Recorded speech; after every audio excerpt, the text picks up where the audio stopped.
It's, oh, the little bar is going, just one more second here. So this the intern? We met. I forgot your name. Jordan. Jordan, nice to meet you again, Nice to Jordan. meet you, Jordan. All right, we're officially live on Facebook. All right. I would like to call the July 27th, 2020 Town Board Workshop meeting to order. Please call the roll. Councilmember Barley, Here? Councilmember Stafford, Here. Councilmember Safranek, Here. Councilmember Bolzner, Here. Supervisor Schultz. Here. I know it's not on the agenda, but I don't understand why at workshop we don't start with the Pledge of Allegiance. So I'm going to start with the Pledge of Allegiance. Okay. Will we pledge allegiance again? Put it. Pledge allegiance to the flag of the United States of America, and to the republic for which it stands, one nation, under God, indivisible, with liberty and justice for all. I never understood why we did pledge at some of our meetings, but not all of them. So just going to start doing them at all the meetings. It'd be appropriate to me. I think that's a good idea. So this week we have two special permits. So we'll start at 6:30. The first one is for Riverwood Tech Campus. They want to go to 45-foot height instead of 40. And then the second is for Paradise Nails to operate a salon. I believe that one's the special permit's necessary because it's a commercial use in an industrial district, which is allowed with a special permit. There's no presentations or public hearings. Can I get a motion to approve the minutes from the preceding town board workshop? So moved. Second. Any discussion? Hearing none, please call the roll. Councilmember Barley, Aye. Councilmember Stafford. Aye. Councilmember Safranek, Aye. Councilmember Bolzner, Aye. Supervisor Schultz. Aye. First up, we have consider authorizing supervisor to execute an agreement for municipal appraisal services for assessment and valuation services. Sarah? Okay, so this is the same company that we utilize every year for the analytics behind our mass appraisal software. So the company Assessment Valuation Services is owned by Dave Miller, who we've been using for 20-something years. So what you see in front of you is the contract for not just 1 year, it's actually for the 2021 roll and the 2022 roll. As you know, the pandemic did have a significant impact on commercial businesses. And so what we're looking to do is a commercial reval. It's going to take some time. And when you look at the dates for the values for the assessment roll, really it won't impact the roll until 2022. But we need to start collecting that data this year and working towards doing that full commercial reval for 2022. Back in 2010, Nate Gabbert had utilized Dave Miller, and it was roughly around the same cost. It was a $15,000 contract that they had, but it was only for the 1 year. So this is similar to that contract. But like I said, it spans 2 years. So that's why the price tag is a little bit more. We do usually spend anywhere from $2,500 to $5,000 to have him do the analyzing of all the numbers that go into the software that we use. And so this is a little bit more than what we typically would spend on any given year, but not more than what we've spent in the past. And so what he's going to be doing is not only the residential analysis that he would typically do for us, but he's also going to be doing the land tables. Every so often, the amount that's attributed to land needs to be revalued as the value of land changes. So, you know, Amy had mentioned doing it, Nate had mentioned doing it before he left, and now it's just to the point where we really need to get that done. And then also, like I said before, he's going to be working on doing those commercial values. And so what I'd like to do is encumber some funds from this year. I do have a little excess in my professional services budget. That's due to some of the settlements that we've been making instead of some of these cases going to trial, as well as the fact that the courts have been closed. So where we would typically be spending a little bit more on attorneys, we haven't done so yet this year. And so I'd like to take some of those funds and put it towards this so that moving forward, I know we're trying to be very mindful of the budget for next year. So the more that we can encumber from this year's budget, the less we have to impact next year's budget, if at all. So that's what this agreement is. Do you guys have any questions?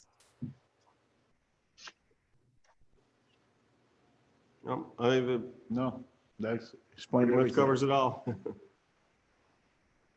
Any other questions? Thank you, Sarah.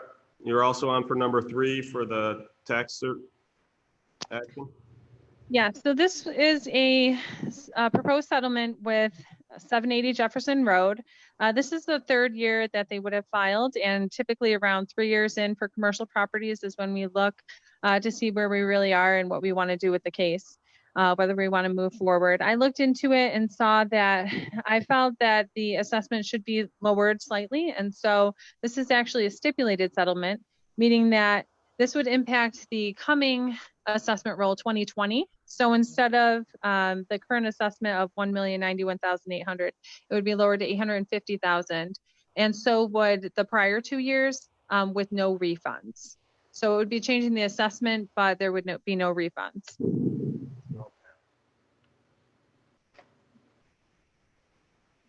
Sounds good to me. How many commercial properties normally object to their appraisal and take it this far? I mean, what percentage of them? Yeah, it depends each year on how many are changed and how many want to come in and grieve. I know we have significantly lowered the number of open tax tertiaries down to about a dozen or so from previous years when there were 30 plus.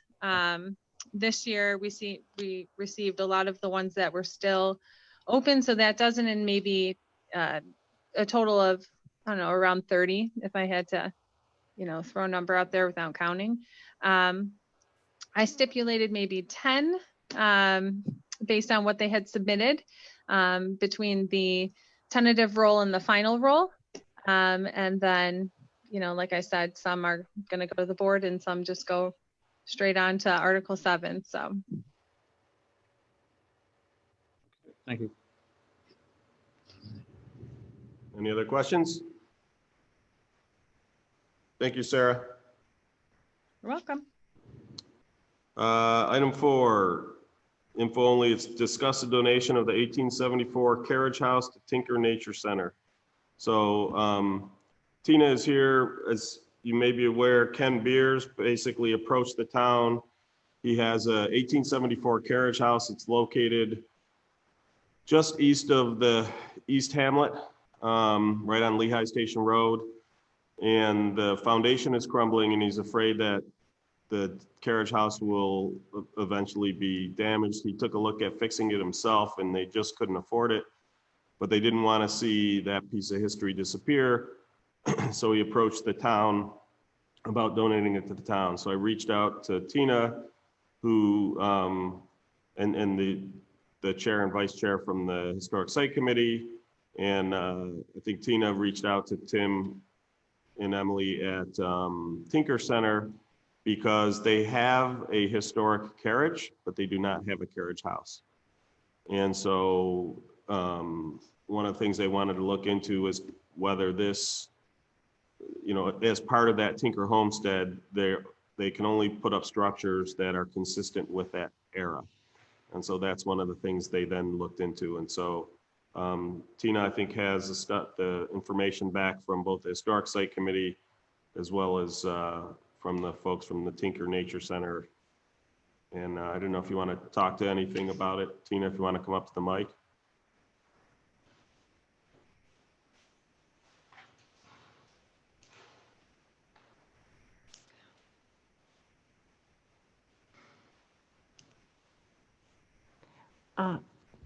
So at the Tinker property, in addition to the carriage, there is quite a bit of equestrian equipment that is available to use for display. Can you understand me? Yes. Everybody? Okay. There's quite a bit of equipment that's available for display. So this carriage house, carriage barn would certainly be utilized, and it would allow Tim and Emily to tell a further story about how people farmed in Henrietta and the use of farm animals in Henrietta. So it would simply just expand what we're able to talk about out at Tinker. It would be a very nice addition to that property. They did submit 3 proposed sites, but they need to be looked at by someone from the engineering department. And of course, the barn needs to be looked at also by someone from the town.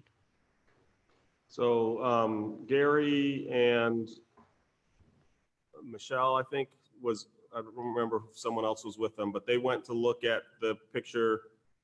Gary took a bunch of pictures Gary and Michelle are from the Historic Site Committee.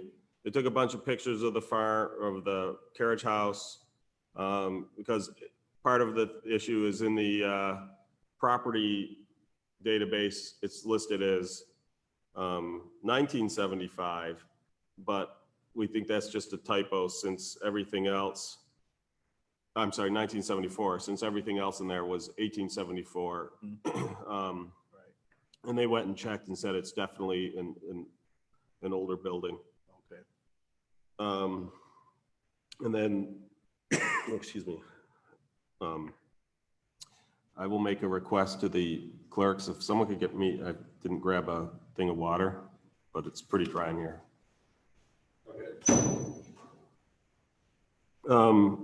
So I did get a formal letter from Tim Pratt saying that, in reviewing the carriage house, he did make a formal request to have it be relocated. Okay. The thing we would have to do, this is where the engineering team comes in, they would have to essentially build a foundation similar to the old foundation, and then we would have professional structure movers come and bring the carriage house from its current location over to Tinker. Any questions on that? No, that was my question. Who was going to move it? Yeah, we'd bring in a professional. It's one of those that it's not an easy task, and if you haven't done that particular job before, it's not something you want to cut your teeth on. Certainly not an 1874 structure that is irreplaceable, essentially. Would we have that an estimate of how much it would cost to move it? Absolutely. Yeah. Before So we both, took possession? both we'd have an estimate to create the foundation. Thank you. Both to create the foundation and the cost to move it. Okay, prior to taking Yeah. possession? Okay. Yeah. So they just wanted to know whether we were interested in moving forward. I told them we were, and that I would bring it up at the board to make sure everyone on the board was still interested in moving forward. Obviously, the final decision would be based off of cost. But, one of the things we look at is that you'd be hard pressed to find a more cost-effective manner to get that carriage house built on the Tinker property. So, any other questions on that? Thank you, Tina. Next item is also Tina's. As you may recall, we started, when I say we, I largely mean Tina, started working on a bicentennial book. We started in the bicentennial year, but basically,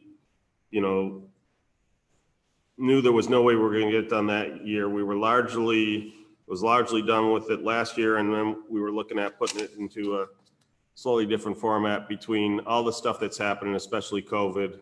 We gave up with that idea. We like it in the current tabletop format.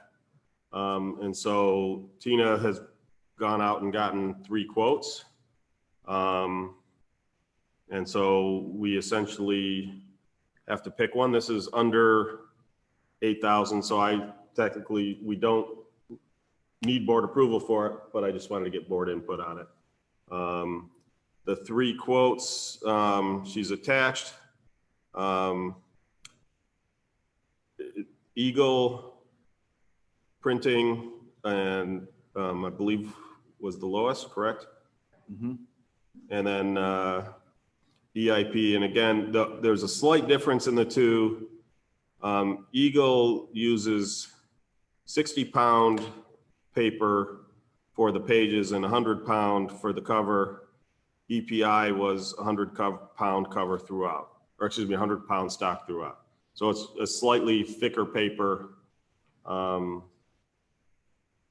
is basically the difference. So can we get a quote that says they use 100 and see what it is to compare apples and apples? I'm just We wondering. could ask him. Yeah, Though they're cheaper than the other one that doesn't use it, even with the 100 and the 100. Right. They're still less expensive. Yeah, so there's someone else who does, Oh, well, a little bit different on this one here, yep. a couple dollars. So, right, so the other one did 170. You know, everybody gave a slightly different answer, but they're all pretty close. And so one of the things that I might do is also, I might want to get the actual paper stock because it's more than just weight. uh-huh. So we can get a sample of that. But if we're happy with the stock, my thought is we would go with Eagle. We've had a lot of good results with Eagle. They're also a union shop. They're a local shop. They do the work here. I'm sure they outsource the bindery because I think everybody in town does. But Depends on, yeah. I think that's a great idea. Mhm. any other thoughts? Okay.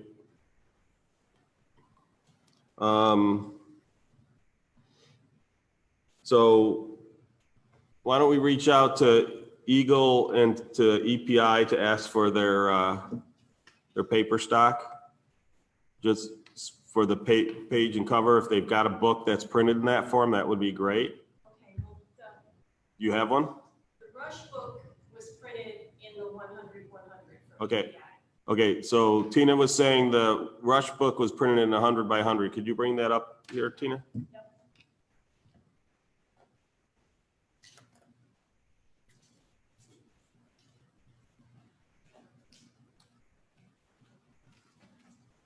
So the good news is with both of these, we've got good references with both. So EPI is who did the Rush book. And again, Eagle, I've done a bunch of work with them. I know Mike has too. I'll go this way and bring it around. Our book, so that you know, would look like this. Could you point it towards the camera that way? Oh, right, And that one there. Yep. Yep, perfect. Yeah. And I did it this way because I have a timeline in the back. And we also have quite a few maps. We had more portraits than, and the idea is it's more of a coffee table type book. Okay. Not that that one isn't, but And is that going to be a hard? it's gonna be Cover. soft, No, soft cover. soft cover, perfect Sorry, sound. I'm having a hard you know, time are they pushing aware it. that it's gonna bind from the other side Yes, versus? they- Okay, Yes, they all know it's landscape. okay, just Yes. wanted to make, Yeah, they all have it as laid out that way. Right. So- Bound on the 8.5-inch direction. okay. Yeah, So the Eagle would be a 60-pound weight? Is that heavier? That's lighter, It's lighter. Slightly lighter? a bit lighter. Okay. So we'll try to get an example from them and or a quote to say, what if you went to 100-pound? The difference is the covers are typically gloss. Do you want me to carry it? Did you see this? They Oh, have no, I that- didn't. I'm sorry. I was looking at something. I'll get it. We can pass it down. We can pass it back down this way.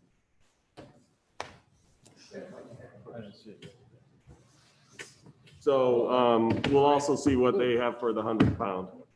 But like I said, the good news is no matter which of the two front runners we choose, they both have a good track record, so. Yep. And then the idea is that we were gonna sell it, was $20, right? We're gonna try to take pre-orders, and sell it for basically $20. I think the printing cost comes out to 17 and change. So again, we're not trying to make money on it, we're trying to cover our costs.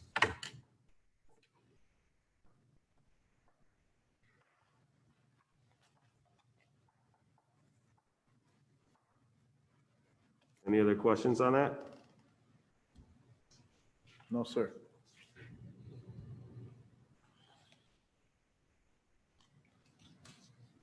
Okay,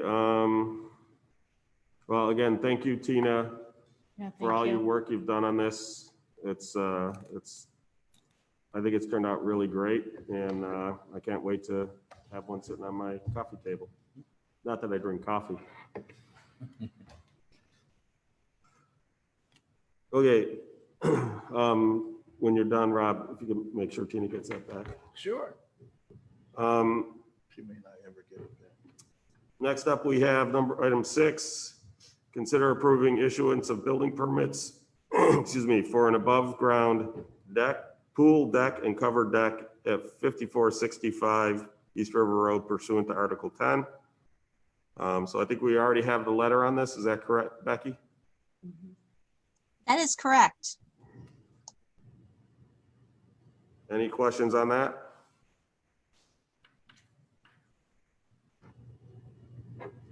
Okay, these ones are going easy.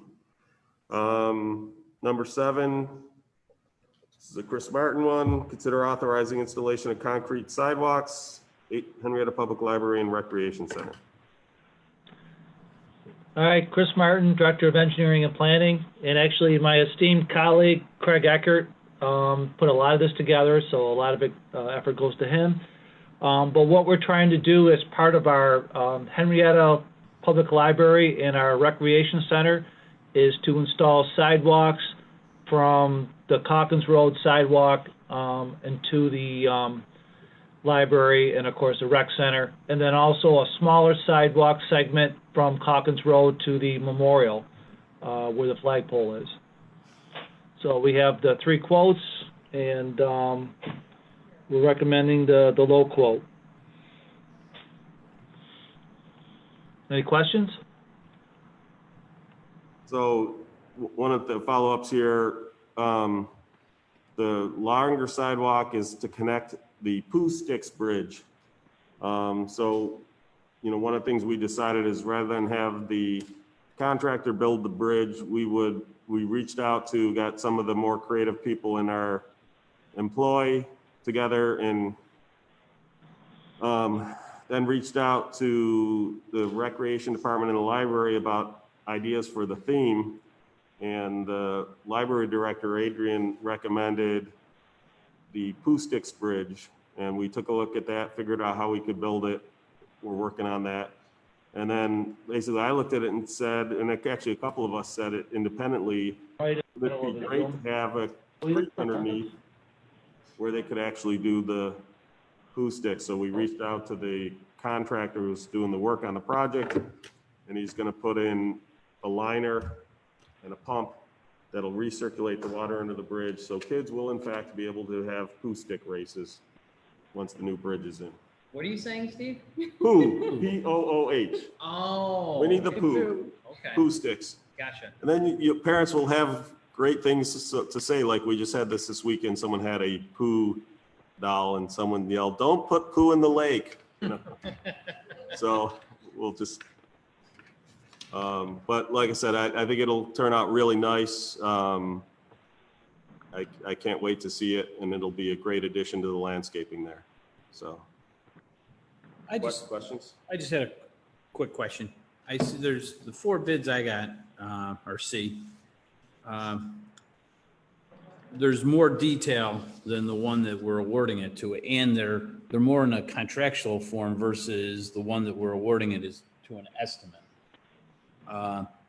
Is there a difference, or does it matter? No, it's largely just the form they put them back in, but in other words, if we approve it for that amount, that's essentially, they'll stand by that quote. It'll be put in contract form. Okay.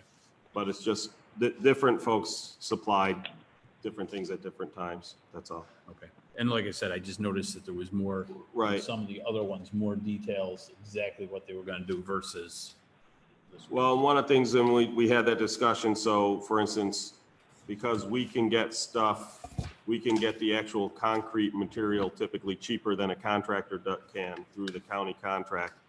We basically told them, get us the services and we'll supply the contract or the concrete itself. And that way, you know, we can bring the cost down that way. So. Thank you. Did I miss anything on that, Craig? No, he's shaking his head no. Thank I have you. a question. Yep. For the library landscaping and the Veterans Memorial Park, the flag and the landscaping there, do we have anyone assigned to like keep up with it so it doesn't run ragged? That's our building and ground department. That's who's gonna do that? Mm-hmm. Okay. Part of when we were looking at this design is we specifically wanted one that is more readily maintained. Okay. And part of the other issue with some of the way it had been laid out, there were issues in terms of with the way the plow trucks came through, the size of the sidewalks, that type of stuff, it could cause potential issues. So we definitely took a look at how can we make it both, you know, attractive and more readily maintained. Any other questions? Only other question I have is our landscaping in front of our building here in our patio area. Any plans on? Not, it's sometime in the future. So at Okay. some point, I want to put together a request to Assembly Member Harry Bronson and State Senator Patrick Gallivan to see if we can get money to upgrade this portion of the, there'd actually be a total of 3 when we're all done. Right. We also want to do East Wing expansion and then an upgrade here because work on some of the acoustics here, put in real insulated glass in this part of the building. So, including replacing the broken ones out there, potentially expanding that lobby. Okay. One of my thoughts is I would want to take a look at what if we move the glass out to where just behind the columns, because that lobby doesn't work well for social distancing. If we have people lined up along the glass, you can't get by them without coming within 6 feet of them. So we're just looking at different options. You know, hopefully this particular pandemic isn't with us to stay, but Exactly. I'd like to, as we're working on this stuff, be able to handle, if nothing else, even just cold and flu season. So, you know, we're taking that into account when we're designing this stuff. Okay, thanks. Number 8, Chris. Number 8, we can pull from the agenda. We talked from the applicant, and they didn't want to go forward with the water main extension. So we can disregard that one. Great. How about number 9? Number 9, what we'd like to do is to authorize the bid for 4 standby generators at 4 of our existing pump station locations. The 4 locations are at Indian Hills, Mapledale Campus, University Park, and Hampton Heights off of West Henrietta Road. We did this last year. We did 2 of them under 2 quotes, but for this year we wanted to do a formal bid process on it to include the 4. So this is just to authorize to go out to bid. Any questions at all? Chris, after these 4 are done, how many more do we think need generators, or does this finish that? No, I think there's several more, Steve. There's the one, of course, at Country Hill Estates we were, I think, hoping that we'd get a developer to come in and pay for that. Whether or not that comes to fruition, it's hard to say. That was a development to the Rush that we were thinking about. Gotcha. But yeah, there's probably only maybe a couple more. Obviously the newer stations all come, that's a requirement. They have these generators already fixed. And then there's a couple smaller ones that we probably won't put the generators on because we still have the portable generators that we can take from site to site. But I think maybe Mike Catalano had maybe 2 or 3 more that he would like to do. Gotcha. But, we're trying to budget them out from year to year. I think maybe Stonefield Muse might be one, even though that's a smaller station. Country Hill Estates we talked about. And I think there's maybe 1 or 2 others that he had on his list. Okay. Thanks, appreciate that. This would be all we're doing this year, however. That's correct, just those 4. And then maybe next year we'll do the remaining ones and get that done. Depends how much we have for the, regarding the budgets and stuff as well. Right. Number 10, the letter of credit for Queens Park. Yep, so this is the last section of Queens Park, section 2B. So this is actually for the town board to approve the letter of credit amount for this section. Very straightforward, what we've done for other subdivisions. So any questions on that? Nope. Well, yeah. Go ahead. I know it covers like for the sewer systems and the road. What else does that letter of credit cover? Sure. So it covers, just as you mentioned, the sanitary sewer system, the water main system. Even though we don't own it, we still include that in the letter of credit with the water authority or for the water authority. We also have the roadway, storm sewer system, any ponds, landscaping, SWIP inspections. We also carry record drawings, things of that nature. Thank you. Anything else? Nope, I think that's it. Number Okay. 11 was, Mike and I were talking the other day, and one of the things we were looking at was a question of whether making a requirement or a guideline or something along the lines of, as these, any new developments coming in, do they at least have to put in the infrastructure to be able to put in electric vehicle chargers? Or, do we require them to actually put in the electric vehicle chargers? There's currently NYSERDA grants available to do that. But, as we look at it, the number of electric vehicles are growing, and it just seems that having that at businesses would be a good idea. I don't know if you want to expound on that, Mike, since it came out of discussion with you. Just with, number of more electric vehicles, I think these developments or these developers would be more apt to, once the infrastructure's in there, to install them maybe 5, even if they didn't do it now, but 5 years down the road where they didn't have to dig up their landscape, their sidewalks, and their parking lots. If we put them in, if they had the conduit in there or currently. So. And I'll point out that the town had done that when they built some of our facilities. Craig was instrumental in that, to make sure that even if we weren't putting in the charger itself, that the infrastructure is there so that we can put in a charger. So it usually just means when you've got the thing all dug up anyways, throw a conduit out to the bottom of it, cap it. So extremely low cost, it sounds like. Extremely low cost, yeah. I was thinking when you mentioned this, that you could even put I'm sure the full-scale charging station is more of a project, right? It's not that difficult. Again, if you get the NYSERDA charge or credit, it'll pay for the whole thing. And it's basically, you provide the hookup point and charge point comes and connects it. Craig, do you want to come up? And we just did this at the library, so Craig ought to be able to tell you how easy or difficult it was. Hi, Craig Eckert, Deputy Town Supervisor.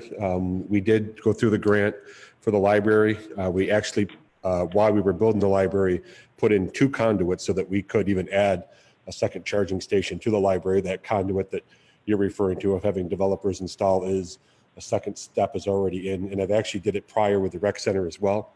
We have a stub out from the rec center to a junction box that we can run laterally without disrupting any other sidewalks, except for now, possibly the new crossings, but that we're going to be doing.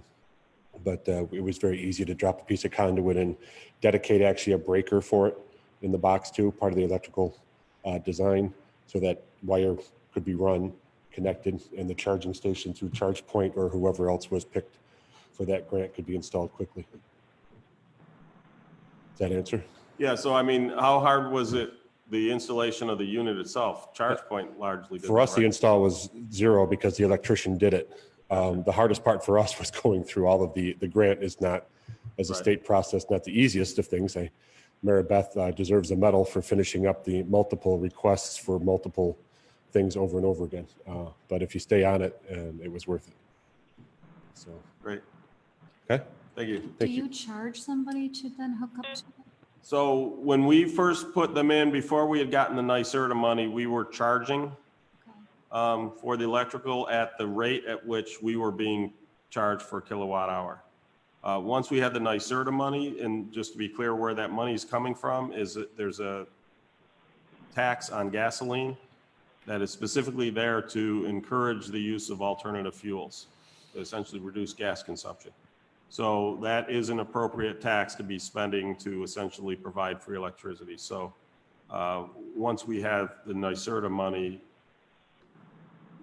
for that, and until it runs out, we'll be able to offer free charging. But when it's not that, when the town is paying for the electrical charger, then we didn't feel that that was appropriate use of town taxpayer funds. Like I said, it's a different tax base because the other one is specifically levied on gasoline to pay for adoption of alternate fuels. Any other So questions? is that something you might want to put in design guidelines or somewhere to encourage it? That's what we were thinking of. I wasn't sure where the best place to put that was, but Are we going that to, was my thought. You know, the question is it, you know, at that point, they can be strongly encouraged, but not necessarily forced. Yeah, But again, when people look at it from a low cost, that's when they'll usually capitulate to that and push back on the stuff that costs a you whole can lot. always ask them the question at the town board Right. meetings when they have a special permit or something like that. Right. And actually, Steve, if I can interrupt, this is Chris Martin, Director of Engineering and Planning. A lot of at the planning board meeting, this question comes up quite a bit, and the planning board has been asking that some of these units be installed or the developer consider that, and a lot of them have. Good. Apex 2, for example, they're putting a couple of charging stations in. So it's something that we have been bringing up at the planning board meeting. Which one's Apex 2? That's the one on John Street, student housing. Gotcha. The former colony. I'm still not used to Right. the Apex name. But a lot of developers have agreed to install them, so we're seeing that more and more. Great. Any other questions, comments? No. Number 12, the budget transfer and adjustments. Linda? Yeah, we have some budget transfers to clean up a little bit of when we merged parks and building into grounds and building maintenance, correct some of that and to move some other things around. There is a cut and paste error in the section that says green belts, and the corrected version of that will be coming to you guys later today or tomorrow. It's a repeat of the town board equipment, which should not have happened. What's the number it's supposed to be there? It's supposed to be Greenbelt, the Greenbelt contracted services for 272.79, moving over to Greenbelt insurance. The insurance came in slightly higher than expected. Okay. That line is incorrect.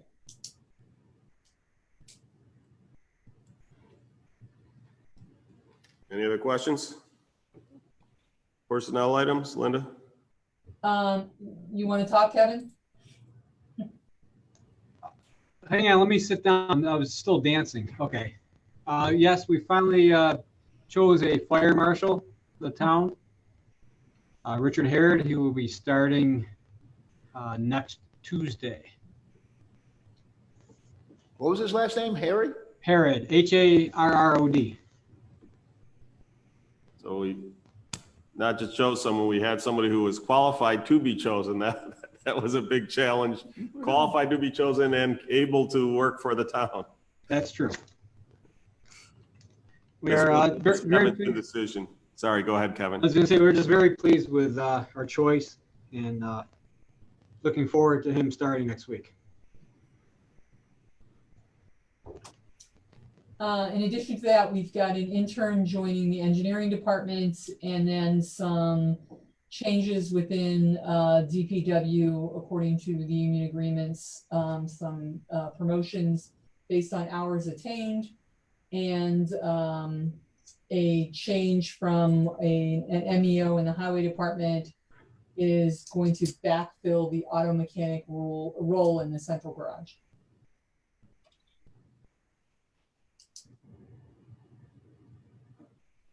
Any other questions? Thanks. Millie, you're on for bills payable, or did you swap the whole month? We hadn't talked about it. Okay. Do you have a preference, It Lisa? doesn't matter to me. All right.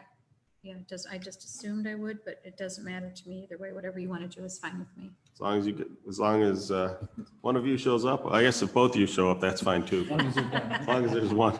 Yes. As long as one brings coffee, right? The next one I have then is talking about the possibility of moving, basically redoing the town board schedules. We've talked about this in the past. So the idea would be to largely eliminate this meeting for the stuff when we did have info only. That was essentially added to the resolution. It's at the end of the resolutions that we would discuss any of the info only type topics that are normally at the workshop. One of the other things we've talked about is that we would then replace the time slot that was the workshop. That's where we would move the special permit meeting in that same time slot. So they would always start at a scheduled time instead of this. Depending on how many we have, we start them at 6:30, 6:15, 6:45, 6 o'clock. They would always start at 4:30 on a Monday, or if we wanted to adjust that, we could. But and then the idea is from that point on, then we would finish that. We would allow, when we are calling for a public hearing, we would allow us to schedule a public hearing on that Monday. It's not required. So we could either do it on a Monday or a Wednesday. The advantage of doing them on a Monday, a lot of it depends on the nature of that hearing. But if it's a normal, what I'll call a normal public hearing, then what that does is it gives you 2 days between finishing the hearing and having to make a decision. If it's something like a rezone, we've pretty much said we're going to take the 2 weeks. That we'll have the public hearing at one meeting and the resolution won't happen for the next meeting. So we have more time to gather public input. But for the ones that aren't as long or as impactful, shall I say, as a rezone, that this gives us 2 days instead of doing it at the same meeting like is traditionally the case. So some of what we were looking at, didn't know what people's thoughts were. The only thought I have is as long as we're able to discuss, if we discuss it at the town board meeting, because we don't have a workshop, we can put it off. I just want to make sure. Yep. Continue to table it until the next meeting if we're not satisfied or. Right. And again, that often happens if we can't get stuff. So one of the things that will happen is we would want people to review the packet over the weekend, get back to us if you need anything updated on that packet. So we could still potentially do what I'll call minor corrections. If it's a significant thing that we have to talk out, rarely when we have that much discussion on a Monday, do we then actually vote on it Wednesday. Almost always when there's that much churn, that much change based off of feedback, we almost always table it anyway. So I don't really see that changing. So what will happen with things that are added very late to our agenda? Then again, that's up to us. We table them. Usually it's stuff of more of an emergency standpoint. And I don't want to say we won't entertain them because there's going to be some emergency ones where we'll want to, but the key is it's incumbent upon me and my staff to get stuff to you prior to Friday, so you have the whole weekend to review. So, like I said, that it doesn't mean there's not going to be a couple things that come in late, because that's the nature of the game, but we try to keep that to a minimum. Steve, do you still think that we'll have the agenda circulated on Monday, or by Monday, I should say? Yes. Okay. So maybe if something gets added late, if people had questions, they could ask on Monday anyways. I don't know. Yeah, so what we would probably do is we would circulate a draft agenda, just like we have been doing. We'd want people to just review it. And if they're good with it, then we'll, the difference is it won't be in this, what I'll call workshop format. It'll be in the town board format. And then basically that'll give you time for us to adjust that. A couple things you'll note that where the different start times come from. The reason we wouldn't shift the special permit meetings over until the 23rd, and that's just because essentially people have already had applications in, have already been told, here's the deadline, here's when you're going to be here. Now, we could, in theory, call everybody up and say you want to move them, but we felt it was just easier to start from the one that has no applications on it yet, which is I believe, pretty sure that's the 23rd. I'll verify that with Jenny and Heather. But that's why that, whereas the August workshop meeting would be canceled, it wouldn't be until the September 23rd special permit meeting that it would shift over. One of the other things we could potentially do, whether we do this now or whether it would have to be after the meeting on the 23rd. Right. We could move up the start of town board meetings. Again, we don't have to make that decision now, but if people are interested in that, we could, because there would no longer be a special permit. Or we can't normally start to 7 because there's special permits before it. Right. There would not be any special permits before it, so we could move that up to 6, 6:30 or whatever.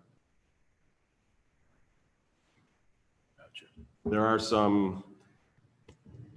is some juggling we have to do because we have a number of staff members who do, who are parents, have to go home, get dinner ready for their kids, come back, stuff like that. So, it's not as easy as just pick a time. Right. But like I said, it's something we could consider. So I don't know, comments on this as far as what we've got here? I just have concerns that we might end up tabling more items. Personally, I find it helpful to have a couple of days in between the presentation of the information and the decision making. That's just my personal preference.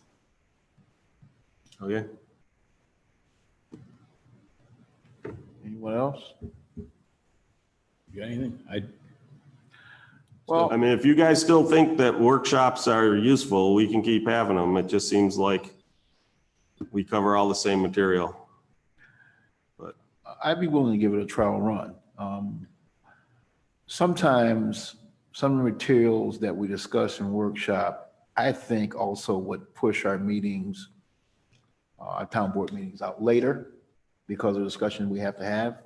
But if we can condense it, it'd be fine. I think maybe we should give it a trial run. I would give it a trial run, to be honest about it.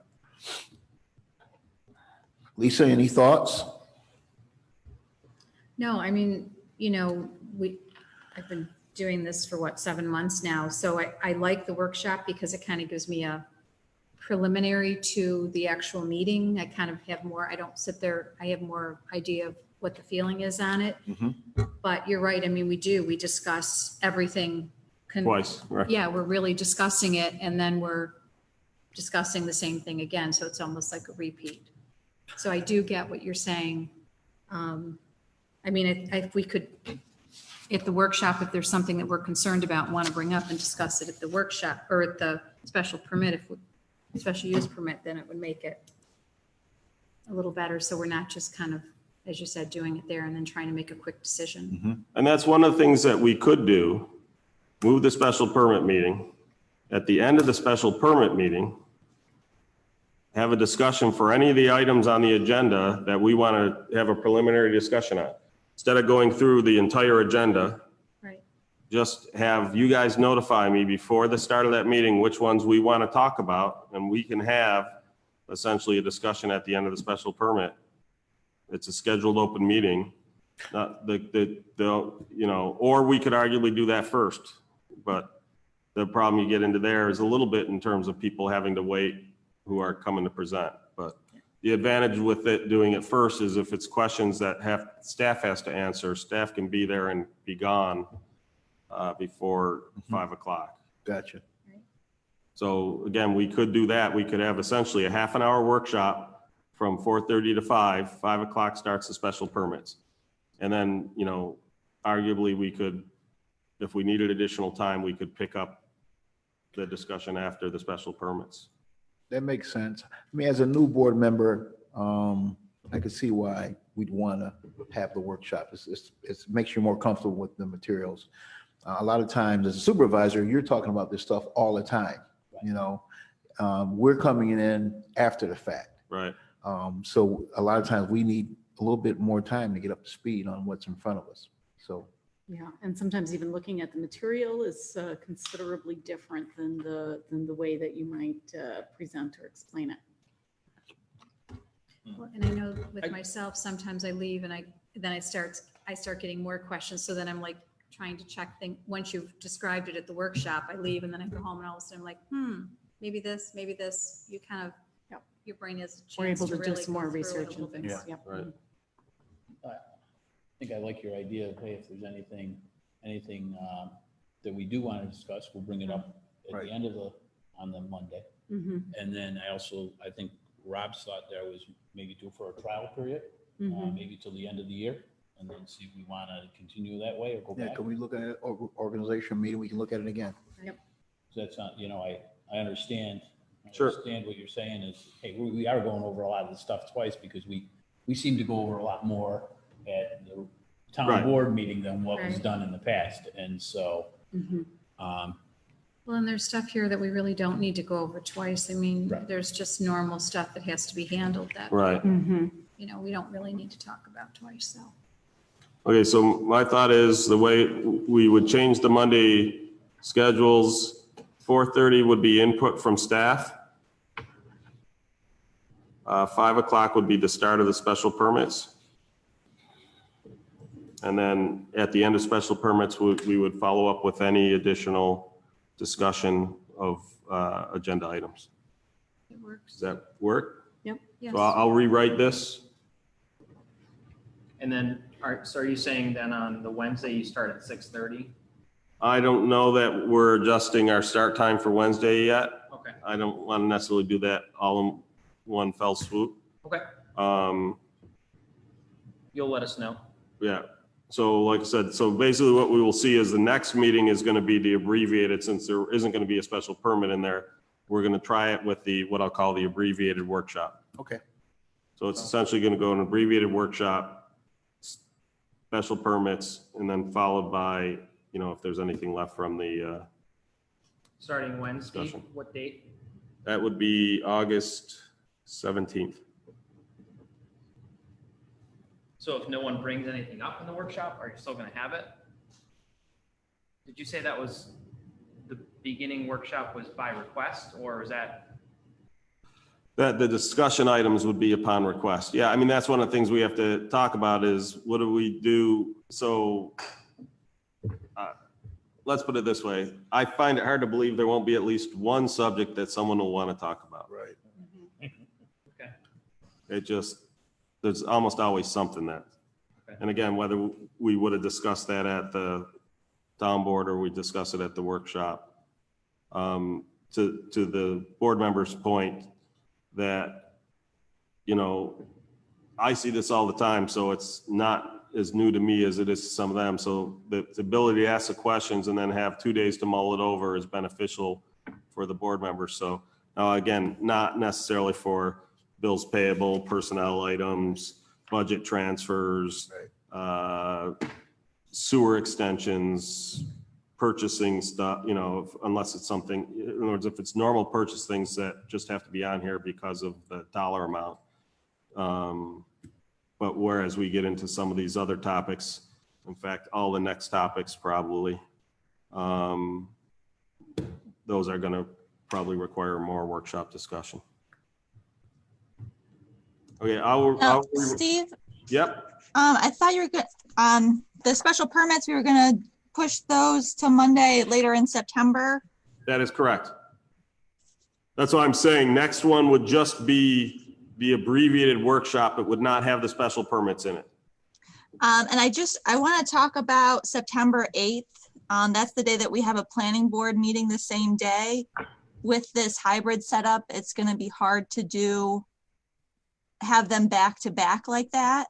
Well, on the September 8th, we do or don't have, so there'd be no special, are you asking, can we just cancel the workshop for the September 8th? I'm asking that for the special permits, the closing date for applications is August 7th, so we don't yet know where we stand on applications for that meeting for special permits. Okay. But it'd be hard to have that special permit meeting on September 8th because we also have planning board starting at 7 Right. o'clock. That's why we chose to not shift the special permits until the 23rd. That played into that. Okay, I think there is already an application for the deadline's not done, but I thought there's already applications in. Because I thought in talking to Heather, she said, well, I could call them and see if they wanted to reschedule, but now maybe that was for the August. I could be getting them mixed up.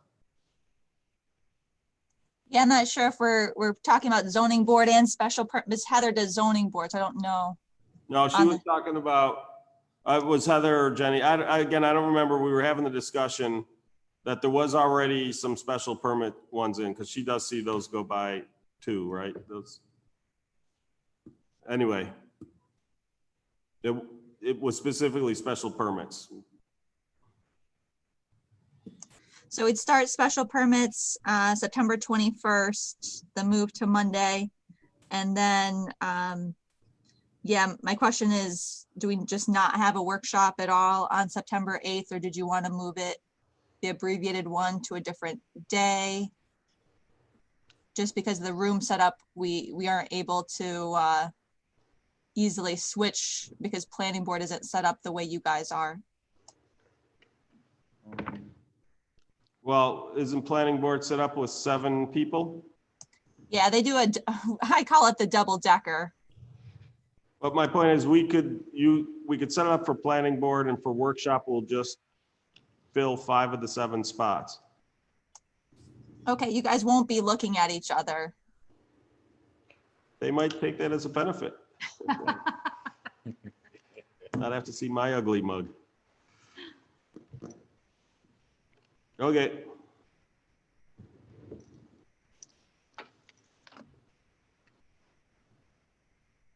So I'll rewrite that and distribute it later today or first thing tomorrow.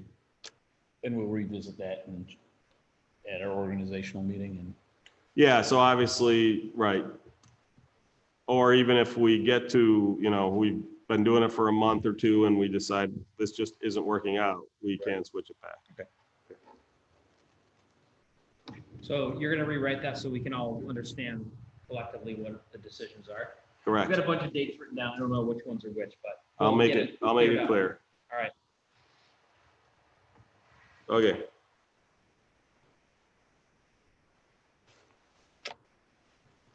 Next one. So as we've talked about in the past, there's been this need, we're really the only town our size in Monroe County that doesn't have a police force. That is very beneficial to our residents from a tax standpoint. There are occasionally when our residents would like increased enforcement in certain areas, such as speeding in residential neighborhoods,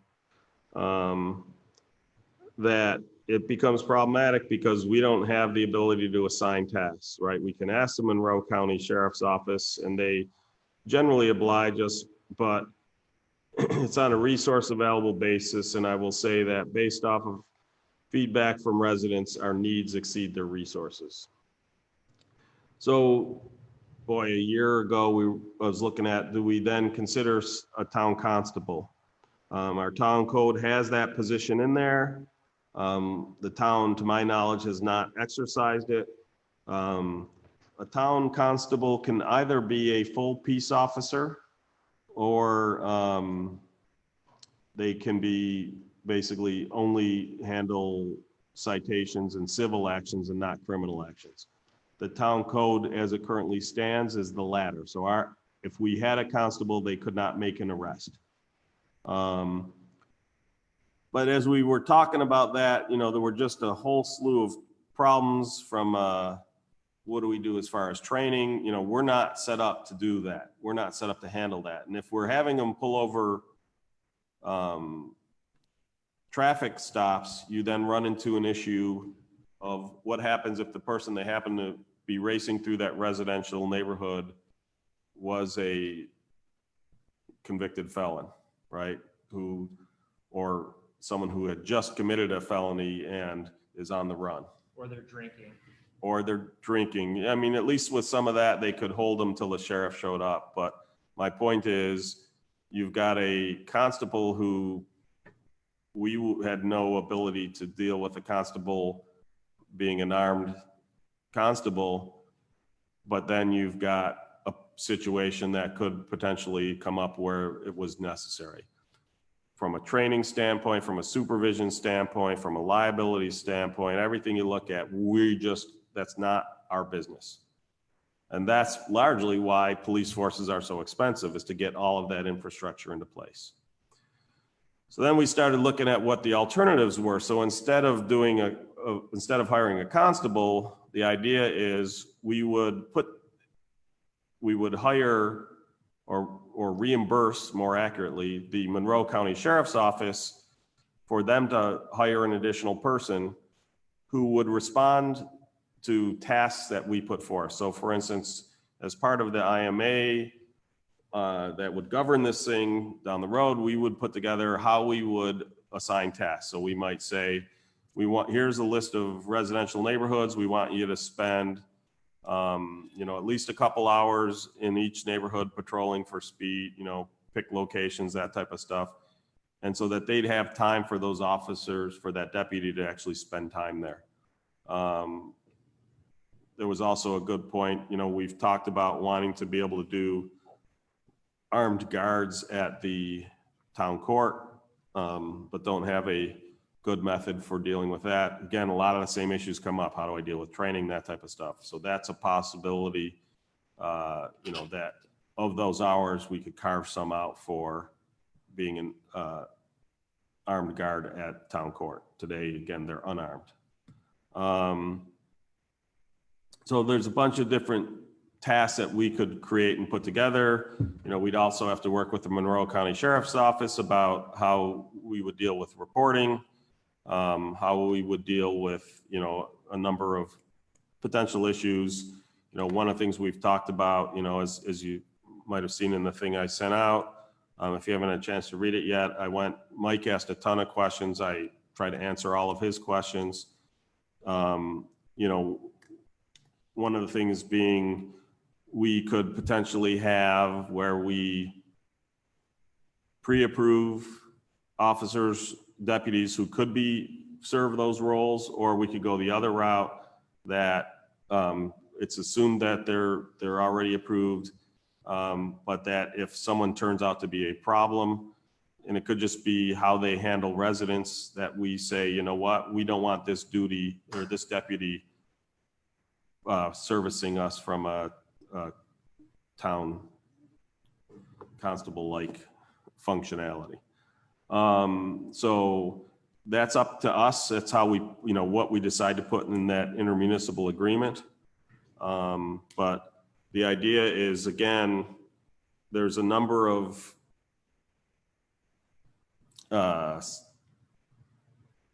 things that we would like the sheriff's office to spend more time on that really are more of a town nature than a county sheriff nature. And so that's what the whole idea of this is. The issue is that in order to do it cost effectively, they would need to hire another sheriff deputy. So we'd have to commit to at least a year, possibly more. Without knowing how it would work, it didn't seem to make sense to me to do that. So then I was talking to the captain about how could we do kind of a test trial to see, does it work? Were we happy with the results? What stuff needs to be improved? And so we started talking about that, and then unfortunately COVID hit and it kind of went back burner. But the issue was, the thing he suggested that we could do is, they already have this arrangement with a number of school districts. There are Monroe County sheriffs who serve as resource officers for the school districts. They are employees of Monroe County Sheriff's Office, but their task is effectively assigned by that school. And so we will have some, I've reached out and said, can we get some of those IMAs with those school districts so we could see, because presumably they've hammered this out and there's probably been revisions as it's gone on for years, is what other stuff can we put in there, you know, that we might not think of in our first go around, and, you know, and potentially go that route. And the reason that's important is because during the summer, most of those resource officers are then available for additional duty. Now, the county typically eats that up, but what that does is it means that they can assign them to our duties without there being a significant impact on their ability to respond to other issues. That obviously changes once school starts again, which basically leaves us the month of August to do the test run. Might not change this year when school starts though. This is true. That could very well be the case. We don't know. So, you know, the idea was, let's put something together to answer where the questions came from. I basically looked and said, well, what if we did 4 hours a day, 7 days a week for 4 weeks? That works out to 112 hours. They multiplied it by the rate, and it came to like $9,110.08. So I just rounded it up to 9,111.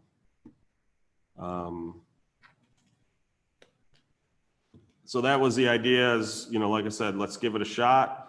We'd have to put together in the IMA, and we've already started to talk about it, what we would do from a reporting standpoint.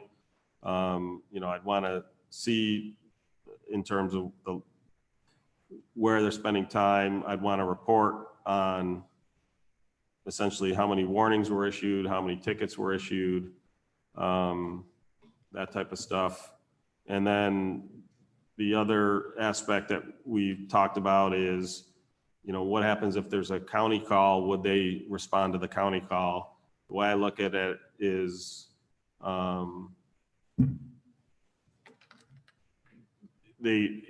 that would be depending on the priority of that county call, right? If there was a significant incident, you typically have the interdepartmental support anyway. So even if they were a town police officer, if it was a significant incident, they would probably be offering assistance anyway. The way I sort of look at it is if that happens, and that officer earns overtime, the overtime is the work that they put into the county, not the work they put in for us. That responding to the call would be their overtime. And that essentially they would then just, so we would still get our service, if you will. But yes, you know, it might not be at that exact time because they're responding to a major call, whether it's for backup or because it's a, you know, a major incident like the first night of rioting. So that's sort of what we were looking at. Questions? Well, as you know, I had a lot, and I appreciate, you know, I got them over to Stephen. He sent them to me today, and I didn't have a chance. I got here a little bit early, went through some of them, didn't have a chance to look at all of them, so I appreciate that.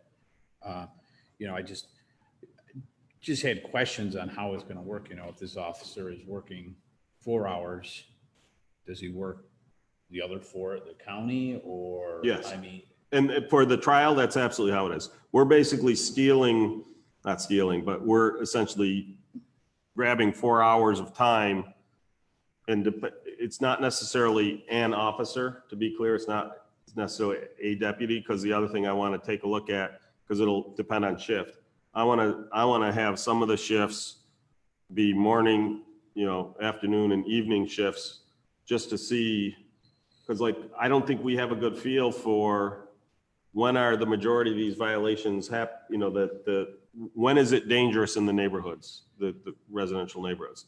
And some of that I think also depends on the neighborhood. So like Calkins Road down the hill, I know they always have a problem there with speeders. And that's probably different time than when people are speeding through, you know, purely residential neighborhoods.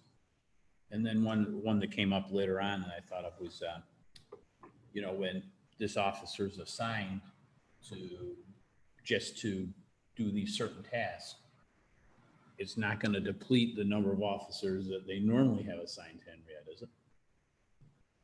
No, well, again, I can't speak for during the trial period, but one of the things we would absolutely put in the IMA for the full time is that, yeah, they can't then say, oh, well, we're going to drop the number of officers by 1. Right. Because that Kind of defeats the defeating our- purpose. No, I agree. We absolutely would have that in our normal IMA.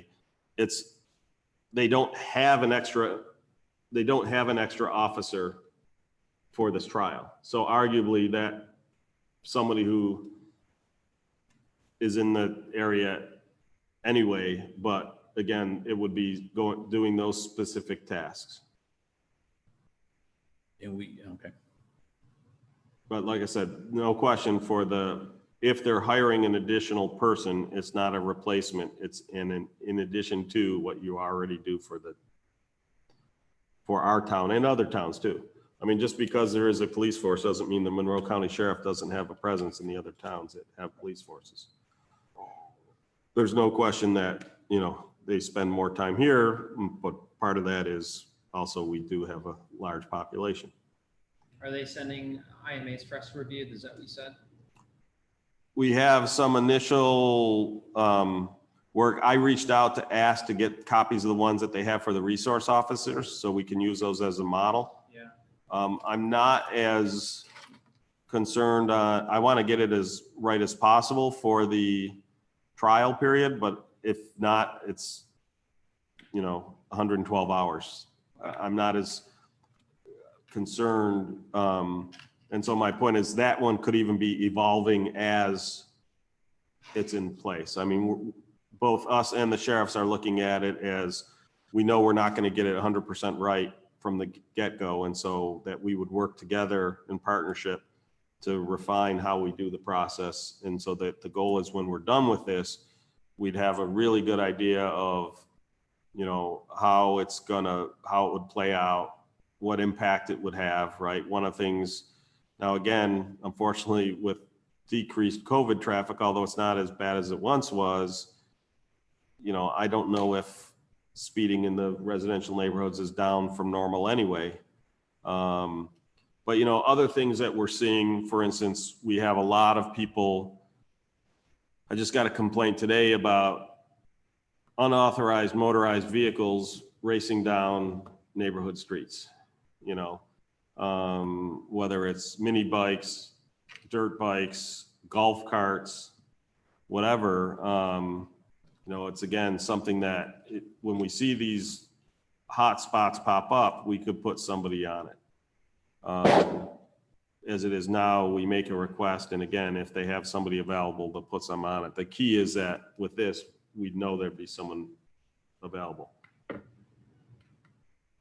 Once again, thanks for getting these back to me. We go through them. Like I said, I haven't had a chance to go through them all yet. Any other questions? Yes, I mean, I remember one resident that lives on Calkins that came up talking about speeders and the need for more speed traps in the area where he lives. Happens to be my neighborhood. But other than that, what do we see of needing So this for? that type of request, I get those all the time. They don't necessarily all come to the board. Some people send it to the whole board. Some people just send it to me. Some people send it to the sheriff. It's, you know, we get people who get, you know, they want to see speed bumps or children at play signs. Children at play signs are not effective. Speed bumps have a lot of problems. When it really comes down to, I think, is that, you know, there needs to be better enforcement of reckless driving in residential neighborhoods, you know, especially where kids are potentially at harm. So that's predominantly what we'd be looking at. What I don't have a good feel for is how much time is that going to take? How many, you know, as this is out there and available, you know, I think one of the things you'll see is that there's probably a lot more people who have the same request, but have just never bothered to make it because we don't have a police force and the sheriffs only have so much time. So I think a lot of people are kind of resigned to the fact that reckless driving is there and not enforced. And so I think we'll see additional requests come out with this program in place. Again, I wouldn't want to make a decision for next year without having some data to look at and to say, how effective was it, right? If we find out that, boy, in the 112 hours, we didn't stop a single motorist, that says to me that the problem isn't as great as the residents think it is. I think that's, you know, something we've got to take a look at. If we put it in place and we find that, you know, we're pulling over 50 motorists a day, that says to me that, yeah, there really is a significant problem. Now, I think the real answer is somewhere between those two bookends, but, you know, the whole idea of this is to try to understand that, to see if it is something that we do want to do. Because there are some issues with, again, not having a police force, not being able to respond. The motorists on the Lehigh Valley Trail, you know, we had four-wheelers coming through our parks. We had mini bikes coming through another one of our town parks. We don't have anyone able to sit there and essentially patrol for a period of time to try to catch these individuals. Right up north of here, we had problems with people on snowmobiles buzzing through neighborhoods, across people's lawns, tearing up their lawns, you know, and again, with their available resources, it's tough for the sheriffs to do that. That doesn't mean they haven't made some. They've made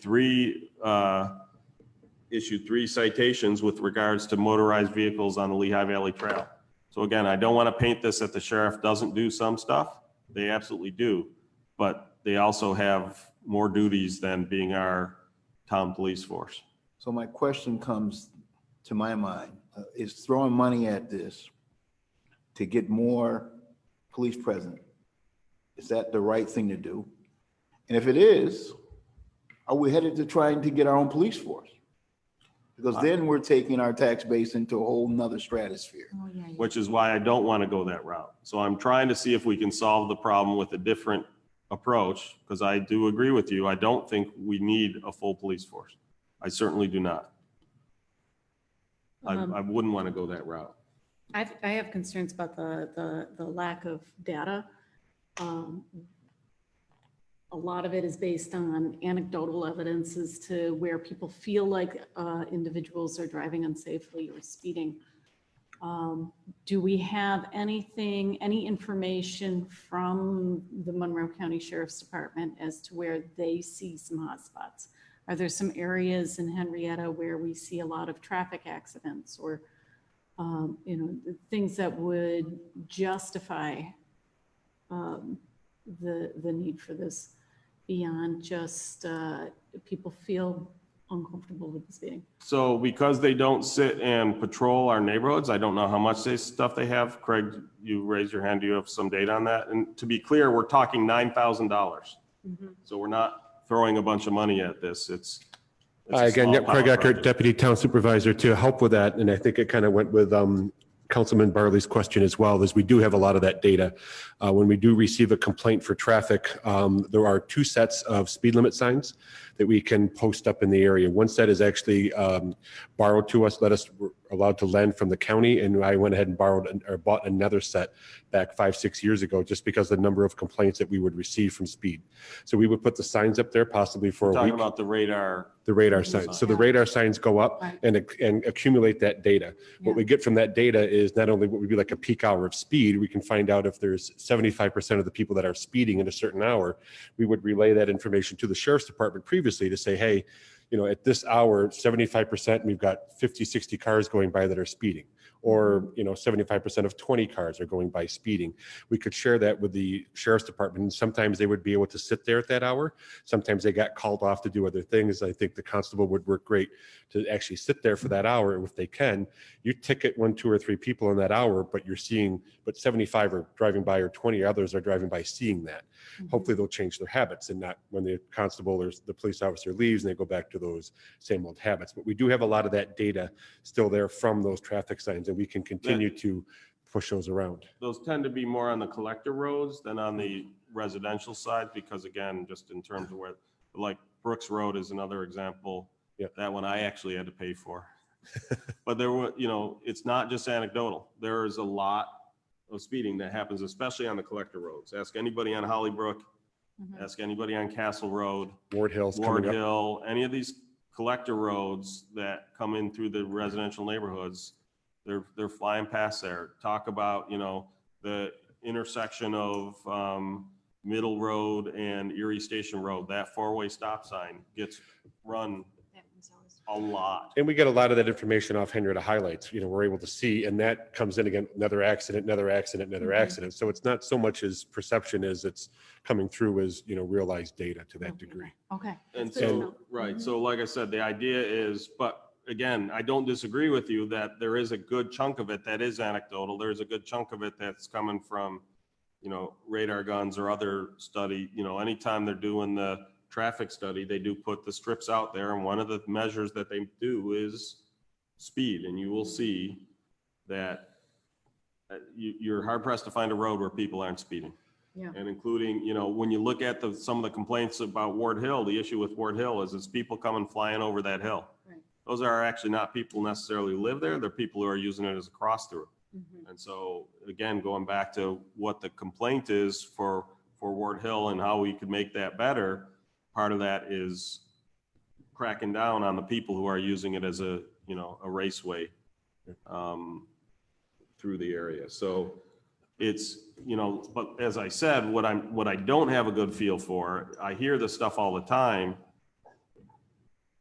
Is it the cockroach thing where if I hear about 1 or 2 speeders, there's hundreds of them? Mm-hmm. Or is it that there's enough people out there nowadays and with social media that the instant one of them happens, it blows up and we're all hearing the same incident? I don't have a good feel for that, but again, in terms of, because there isn't a significant amount of patrolling in that regards, we don't we're not going to see what I'll call hotspots. Obviously, traffic accidents are another thing, but you certainly have a lot more incidents where, you know, Johnny was playing out front ball and, you know, almost got hit by a car. Right. That doesn't get reported, other than on social media typically. And, you know, again, in going around and talking to people, this is probably high on the concern list is the safety of the residential neighborhoods. And that's what I'm specifically trying to address in a cost-effective manner. And again, this is just a test to see whether, you know, so we can put some data and make a truly informed decision, whether that's next year or 2 years out. I could see whether I could reach out to the captain and see if anything, if this would be available later on, if we want to try to table this decision and have further discussion. I'm just not sure that's the case, or it might be dependent on whether schools are in session in September or not. Yeah, I obviously agree with you that we want to make sure that we're ensuring the safety of our residential neighborhoods. And, you know, we have a lot of residences even on the main thoroughfares, which are a huge concern for everyone. I just have some questions that I think are legitimate. And Oh, I'm not saying they're not, I'm not trying to delegitimize. I'm just explaining that, like I said, part of this is to get a good feel for how well something like this could work. yeah. So I guess that leads into one of my other questions is we want to make sure that it's as effective a deterrent as possible. So out of curiosity, when a Monroe County Sheriff tickets a traffic violation, does that go through the Henrietta Town Courts? Does anyone know? In Henrietta, it does, yes. Yeah, okay. Is it possible that there could be some additionally stringent, or some other type of deterrent that we could use through our own court system, such as having to go back through the 5-hour training course or something along those lines if you are ticketed for a traffic violation in Henrietta? You're asking me a legal question. I don't know that answer. I think that's more of a state thing, and if you get so many points on your license, they'll tell you that you probably have to do that But before your license is revoked. I'm not so sure we can do as a town. Okay. But the only issue, the other thing I have on that is if that's instead of doing this, or are you talking about in addition with this? Well, we want to make sure that it's as effective a deterrent as possible. So the message needs to get out there that if you are caught speeding in Henrietta, that you're going to regret it. And specifically, again, I will say, to me, what's important to me is the public danger. And I'll just say that because if you're speeding on the thruway, you're technically in Henrietta. I'm not concerned about the thruway. The state police take care of that. To me, there's a big difference between going 20 miles over the speed limit on the thruway and going 20 miles over the speed limit on one of these side roads back here where kids are playing. The latter, to me, is a much greater offense. And that's the type, so like I said, I don't want to just, I understand exactly what you're saying. The message would be, if you're putting residents at risk because of your unsafe driving, you're going to regret it. Not necessarily just speeding, because that was one of his questions is, do we want zero tolerance? I am not a fan ever of zero tolerance. I think you shouldn't be taking discretion away, especially from judges.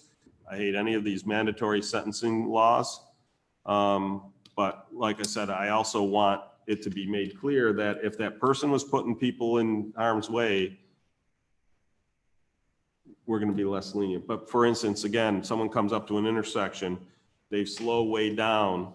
There's nobody at the intersection, no kids, no cars, no bikes, nothing around, and they roll slowly through that intersection. It's technically I'd rather they get a warning than a ticket on that. Now, a kid's crossing the side, in the crosswalk, and they do that same thing, they better.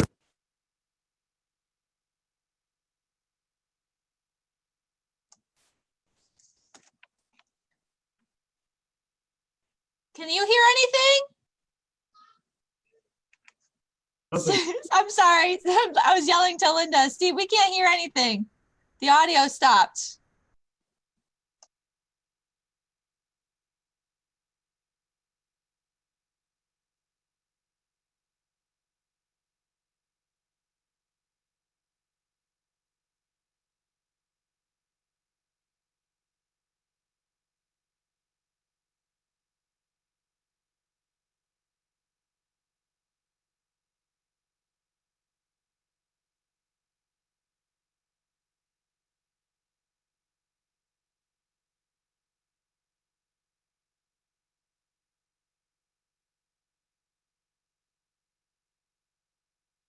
Done. Our attorney, we gotta. Leave it to the Shut up, I attorney. tell you. Leave it to the attorney.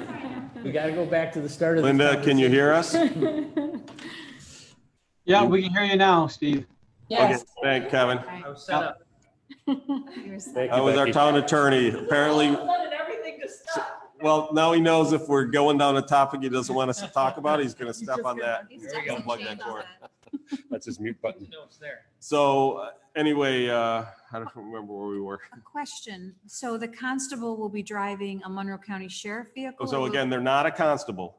Okay. They're it's going a to be Monroe sheriff. County Sheriff So they will be deputy. driving a Monroe County Sheriff car?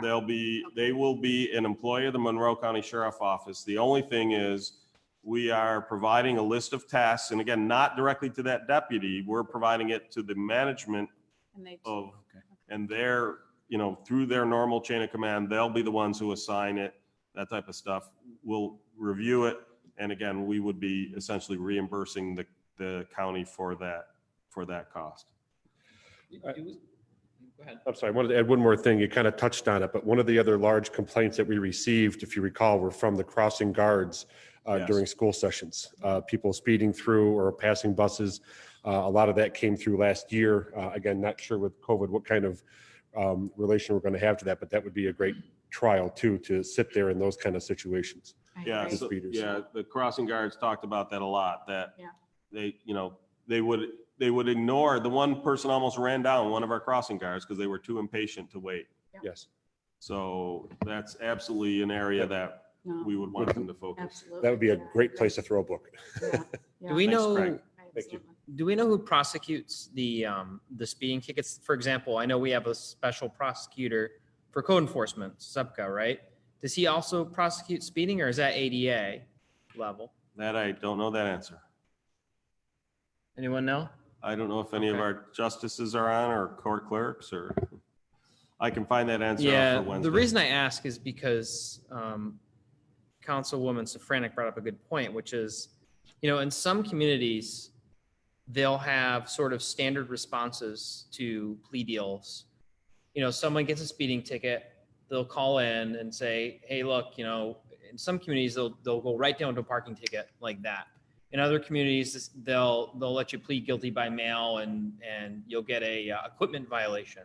They'll sort of have these standard responses, and still other communities, they'll say none of that, not only none of that, but we're not going to let you plead by mail. You need to come in.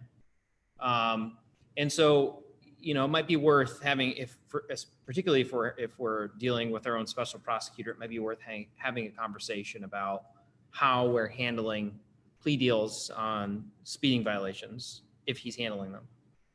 I don't know who's handling those, but. Yeah, I know they happen in our court, but I don't know if it's the county that handles it. I don't think it's our attorney. I don't Tom, think so that, either. I think he only handles the code violations, but Okay. I can find that answer out. Okay.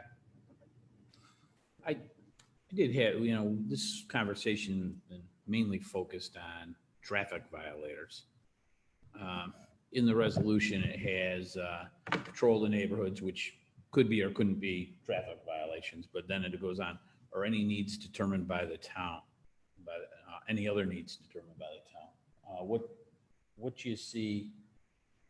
So What a couple other things? others, noise complaints. Noise? The problem is when a code violation officer answers it, he has to give them X number of days to correct. Yeah, but So it kind of defeats that. if somebody has a loud party, let's say at midnight, if mine, Can't they call the sheriff's department and tell them, hey, They can, I and mean, that's the sheriff's, I mean. I they would- do handle that. I- Our residents don't feel that they have enough, they don't answer it with enough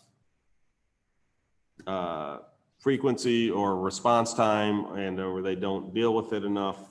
That gets into, so I think some of that also comes back to Don's point about, you know, who's prosecuting those when they occur.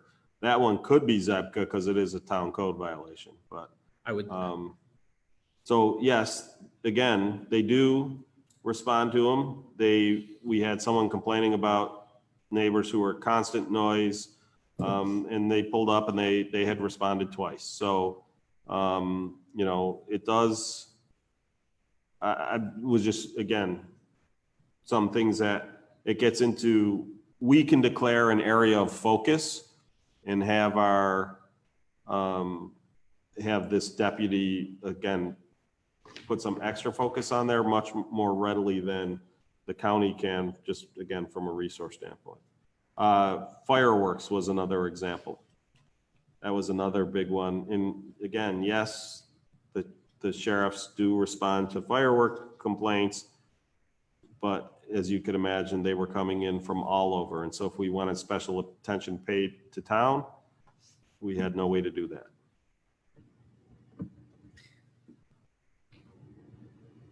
Whereas, you know, again, towns with their own police departments, they can pay special attention. We just don't want to. I can say, I know, you know, the town and the city, you know, the city has their own police department. They had the same issue with fireworks, let's say, or they have the same issue with traffic because, you know, there's. Understood. So, okay. So another thing possibly for consideration is some towns are looking at reducing the speed within the town. That has been demonstrated to, it's been proven to reduce the risk, particularly for those people that, you know, in residential areas, for kids who are riding their bikes or kids who might be crossing the street. It's been demonstrated that helps with traffic safety considerably. So it might be something that we would want to take a look at. Do you have any of those studies? by any chance? Not right on hand, but I can probably get those. Yeah, if to you if could want. find, that'd be great. I'll take a Mhm. look at that. I'd be just curious. To my knowledge, we're already at 30. I don't know, what did they go down to? Well, within the residential areas, within those, they will go down as low as 25. And I believe Pittsford has just voted on doing that within their village limits.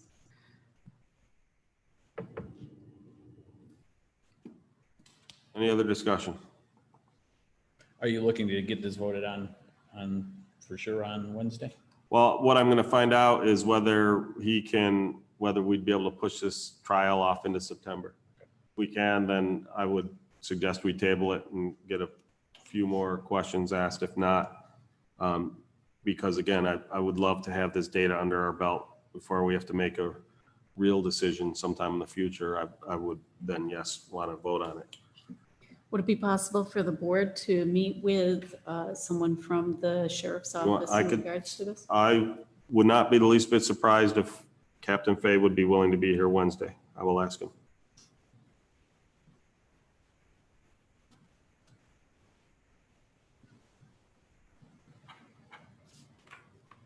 Anything else? When, on that? yeah, as we sit here, when did you think they would get you that IMA for the school, for the schools? I don't know. I just requested it this Okay. afternoon. I didn't think about that. They might already have one. So I had That's a great started to idea, put, though, great. right. You saw what when it was in writing all the answers and I said, oh, they've got to have the same IMA. So you saw what I put in is what I wanted to see is some of the points in the IMA. But then in writing that back, when I was talking about the school resource officers, I realized, well, they got to have an IMA. So I will, And I do appreciate all that. I mean, it's time consuming, I'm sure, on Right. all these answers, so thanks. any other questions on that topic? Okay, next up is, scroll past all that. to authorize the town to perform milling and resurfacing for an existing road and charge developer. So we've had a bunch of problems with Stonefield Muse Lane. It's been basically sitting unfinished for quite some time. They wanted to dedicate the road to the town. We said it's substandard. Here's what you need to fix it. There were a lot of problems. The surface was broken up. There was a lot of work that needed to be done. We wanted them to remill it all. They remilled 3/4 of it and then stopped. And we've been fighting with them to get it fixed now, and they're kind of trying to use the pressure from upset residents to force our hand to say, no, go do it substandard. And the town will essentially pick up the cost for early repairs and stuff like that. That's not a responsible way to go for taxpayer dollars, in my opinion. I feel for these folks on the Stonefield Muse Lane.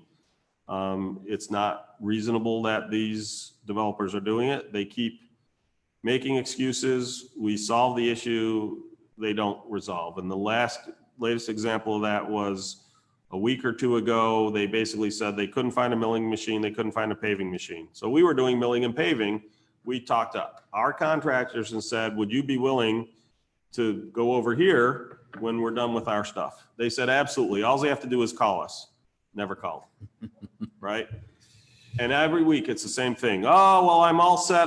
We'll do it this way. We even backed down and, we went through and we loaded up a 10-wheeler truck full of stone, drove it down the road to pay attention to where there were any soft spots.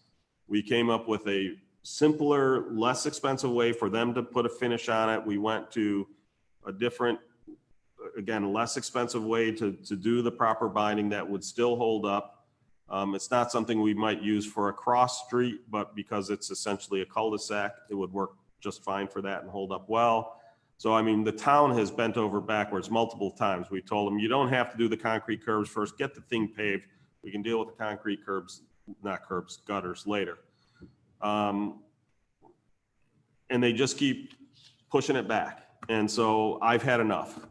And so I basically want us to authorize this resolution that basically says we give them a date, and if it's not done by then, we're going to go in, we're going to pave it, and we're going to send them the bill. So a couple things we do have in our control in that regards. They still have money in a letter of credit, so we would pull that money down. That wouldn't cover the whole bill. But then we could also, and this is in Town Code Section 115-7, we would basically not process any permits for the remaining vacant properties owned by Stonefield Muse Development. I would work with the county to make sure that that is somehow recorded so that they couldn't sell it, and unbeknownst somebody then has this, you can't build on it. So I would make sure that that's recorded on there.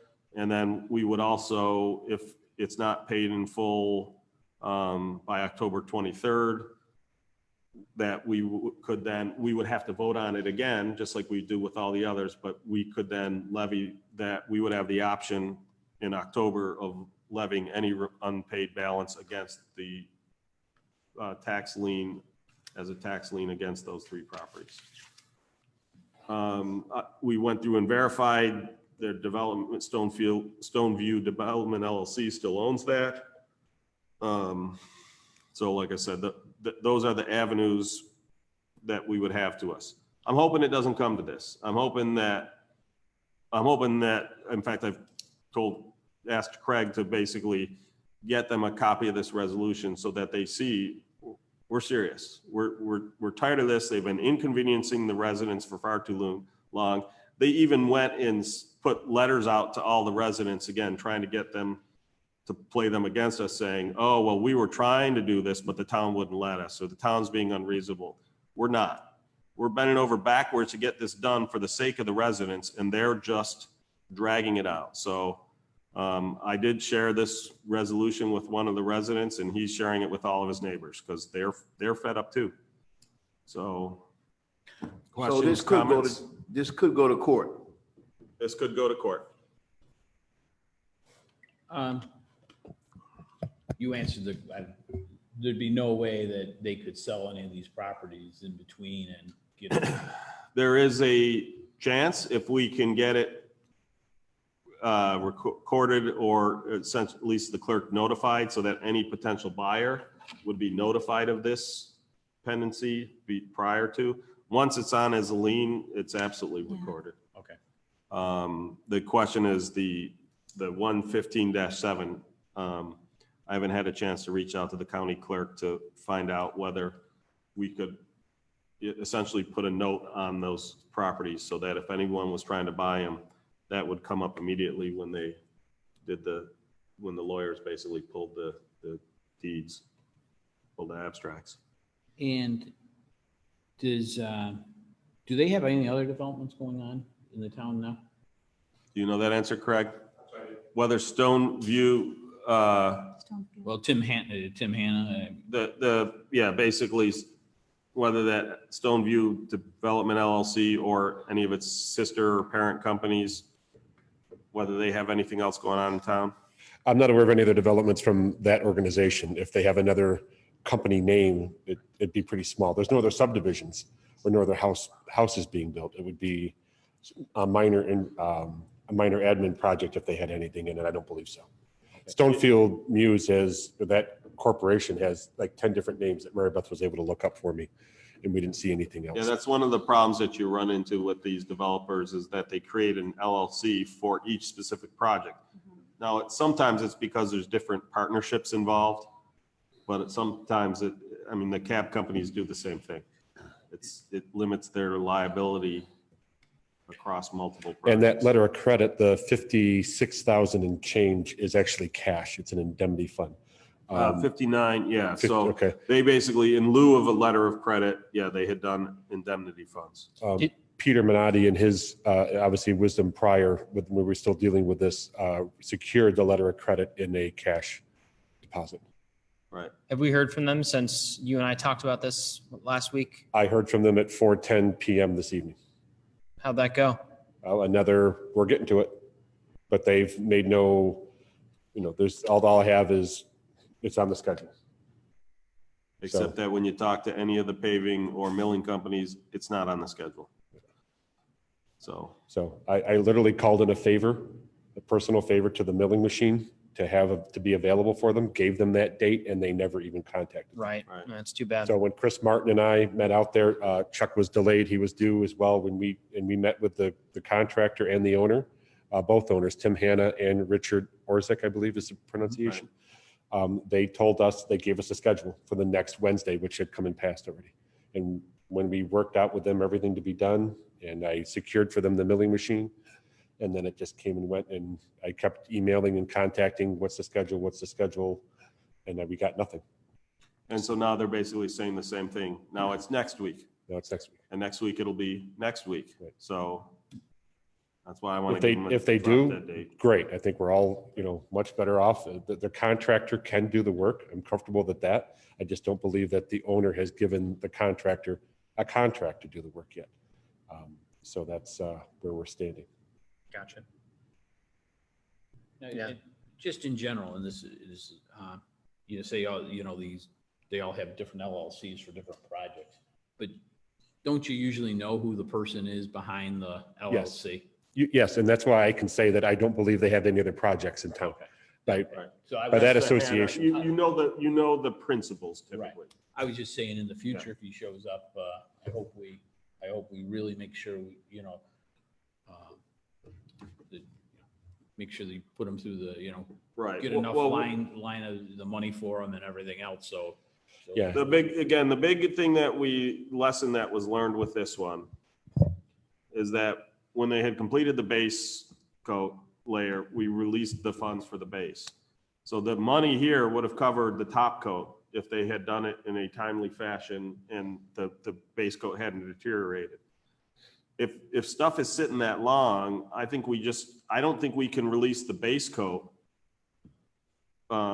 for the money for the base coat until the road is dedicated. I think basically the funds we have for the road, we don't release a dime of it until it's done and dedicated, because unlike other stuff. So if I put in 2/3 of the sanitary sewer, whether I do this other section or not, doesn't really affect these. I'm never gonna have to go back and rip this stuff back up.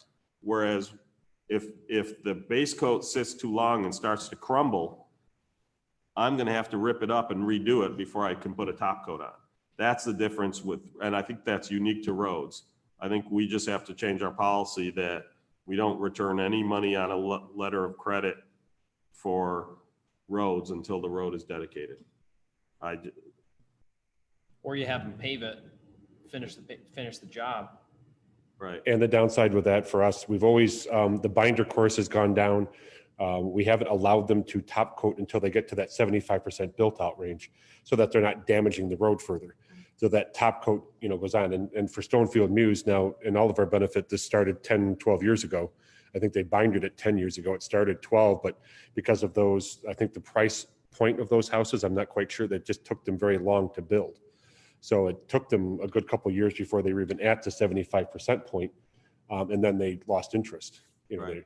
The problem is, to Craig's point, if I put the top coat down and then drive a ton of construction vehicles over it, I'm going to rip it up and have to repave it. The low boys, the excavators, steel tracks will just destroy the road. So that's why we try to limit it at to that 25% mark. So now, as far as the letter of credit goes, I mean, that could be years before some of these subdivisions are done. Now, thankfully, there's been two things, because the letter of credit has been looked at as debt. These subdivisions, the larger ones, the Faber homes and the Ryans and the Howletts and et cetera, are doing smaller sections. So that's where you're seeing with Queens Park 2B, they split 2 up into A and B, which were 30, 40 house sections. Riverton Parcel F was 32, Queens Park 1 was 75, 80 houses. So that was years in between the binder and the top coat, 3 years, I believe, before even Faber could build out that far. The Howlett section is 30 unit houses. Because that letter of credit's debt, they don't want to exceed or extend them too far out. And then returning that money, allowing them to pave at 75%, there'd be a significant time frame possibly in between there. So that would be a legal question on how far we can keep that letter of credit. Or we talked about before of entering in a project finalization fee, or even putting a higher number to the record drawings, which is always the end thing that comes in, and as a project finalization. But we're discussing different forms on that, and all different questions on the letter of credit that have come through. But this project's been 10, 12 years, and I've been on it pretty much full time for the past year. And it's frustrating because it should have been done by now. Yeah. Not just recently, it should have been done. So this whole thing started last August. Right. And we started getting the delay, and then it was too much rain, and then it's getting too cold, and then the plant's closed, and then in the spring it's rain again, and now we're into COVID, and now, and so it's just been. And he's used that delay to his benefit. And the thing is, like I said, there's no question, they had the ability, we had it all lined up for them. All they had to do was make the phone call. So excuses are done. Okay, thank you. Thanks, Craig. Any other questions on that one? So again, you'll see one of the things that if we approve it, the attached letter would go out notifying them, and I would attach the resolution so they'd see it. I'm sorry.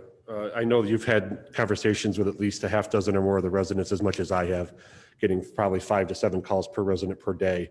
I do have a lot of interest in being here Wednesday from them. So I've told them about our limited seating. We can probably get so many here, and what's online if we have outside seating as well. But I'm not sure how many will show up. Just take a percentage, but that's they've been communicating that as well as the rest of the information. Thank you. Any other questions on the Stonefield Muse? So the next two are very similar, not only to each other, but sort of similar to this one in that, in this case, it's 2 property owners who have just basically completely ignored citations, being called into town court. They basically just not been responsive.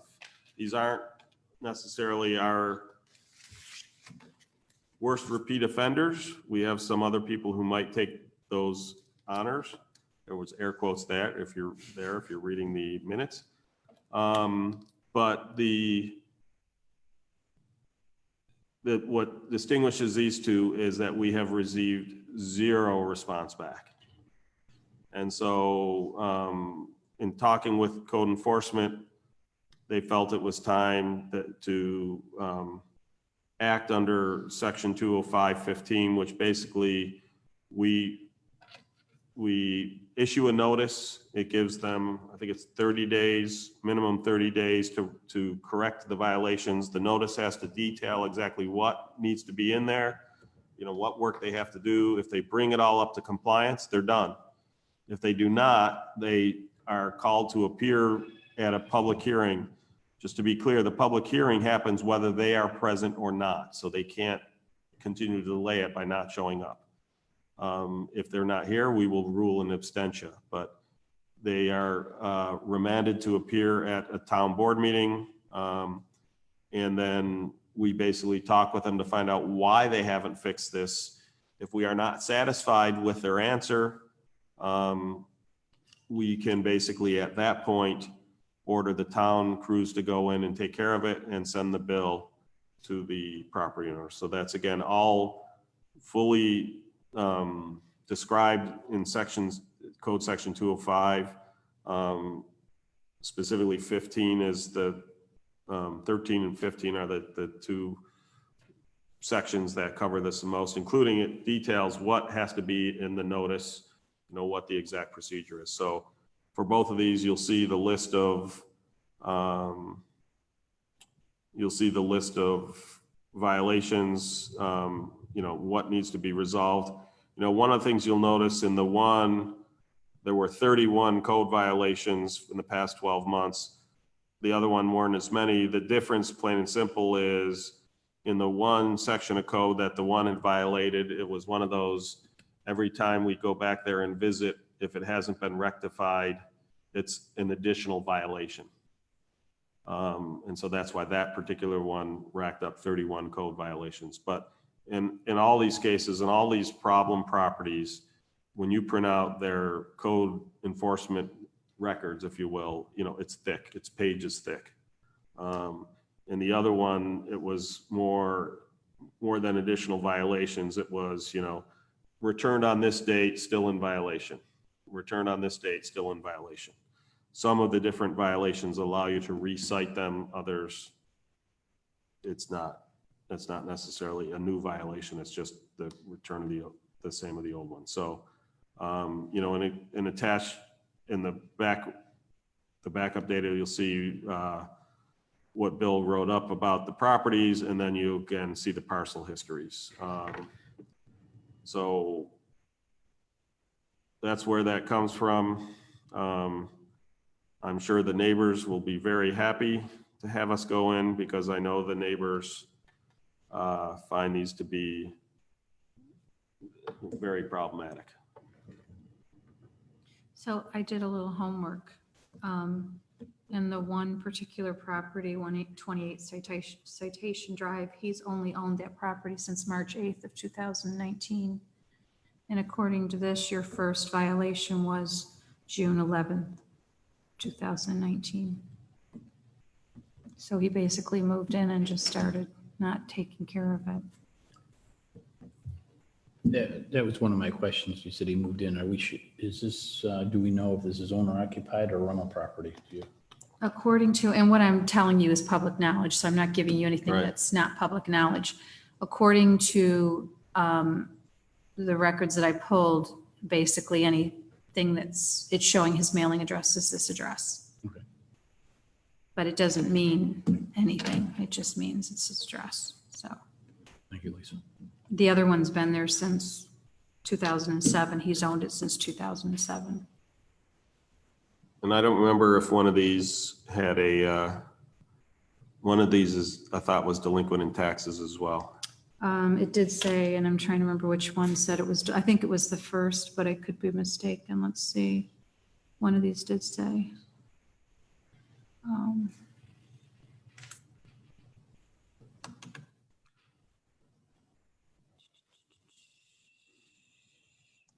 101 Hollybrook. Yeah, I knew it did say Okay. one of them.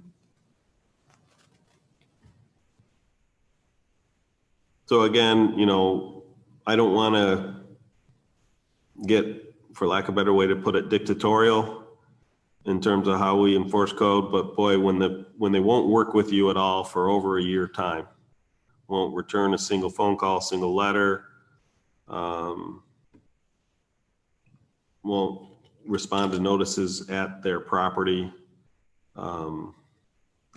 We can't just not do anything. The neighbors get really frustrated. Yeah, I drove by the one at Citation. There's like cars sitting on the road that are, tires are up on, you know, they're up on things. On blocks and yeah. Yeah, they're clearly junk vehicles. Mm-hmm.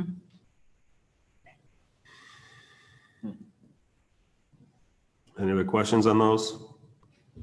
So again, if we approve this, we would issue those letters both by certified mail, and we would post the notices at the property themselves. And they would appear, I believe the 8th was when the meeting was, that they would have to appear at.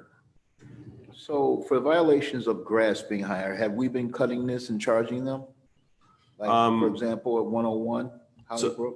So that depends on whether they're gated, whether they're behind locked gates or not, that type of stuff. We do not. And one of the neighbors told me on Citation, they have dogs in the backyard. Right. So, you know, whether we can get, the front yards are much more common where we bring the mowers in than backyards. I think they both. We're not going to put our folks at risk or, right. You know, break down a gate to get to mowing. If you have access, just. What's that? If you have access to the. Right, that plays a large part of it. And you don't want to go up against the dogs either.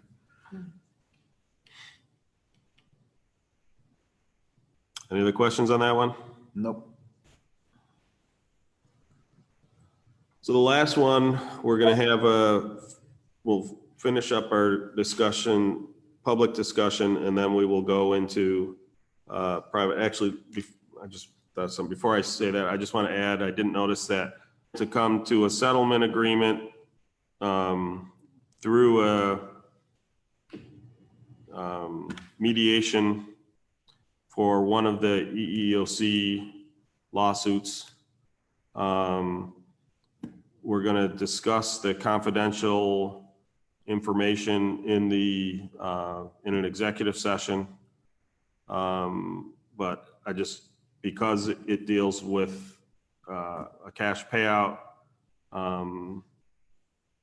that we will be voting on that in the public session of the meeting, and you know, the dollar amount is 10,000, so it's written in the usual form of not to exceed $10,000. So the final settlement is still going through attorney approval. So again, this is subject to town attorney approval. We actually have an attorney who is essentially working for us and Nymer, the insurance company, and then Don is reviewing his work to make sure, because he's more concerned about the, what do you want to call it? In other words, just to be clear, we're not exactly paying this to him, right? Nymer pays it, and then we get a bill because of the deductible. But then Don is also, in addition to making sure that we're all covered in terms of all the EEOC charges and all that stuff, as well as that we're meeting open meetings law and all the other stuff associated that a town attorney has to look out for as well. The attorney who's doing the settlement it's specifically about that settlement and getting that ironed out. So obviously not happy that we had to settle a lawsuit, but in terms of dollar amounts, that's a really good result.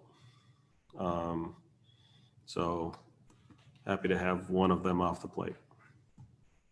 So again, we'll be going into, you guys have seen a lot of the details, but I want to give you another chance to ask any questions on some of the stuff. You know, one of the things that help keep the cost down is keeping it a confidential settlement. Again,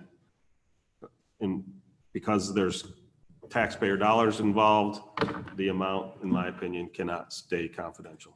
And we could have not reported in here, we'd have gotten a bunch of FOIL requests. I'm just saving that time. The dollar amount was 10,000, so. Any other questions before we adjourn to executive session? Okay. Thank you very much. Becky, well, all the staff, we are,